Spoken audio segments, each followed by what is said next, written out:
Racing just started. We have deceiving. Break quickly at the start. Rushing up now on the outside. Boss G.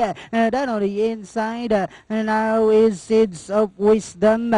Rushing up his Lucky Touch. Then followed by Perfect Timing. Luna Rosa. Lifetime Wonderlab. Yellow's Time Class X comes next.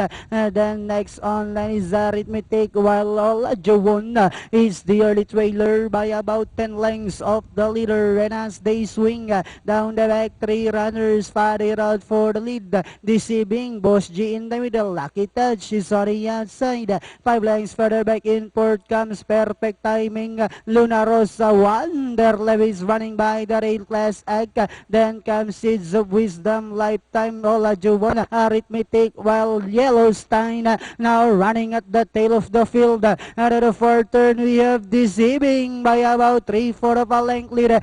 Boss G, Lucky Touch in third with about 100 or rather 400 meters of the race. We have Deceiving followed by Boss G, Lucky Touch, Wonderlab now in fourth. And as they swing for home, we have Deceiving Boss G on the outside.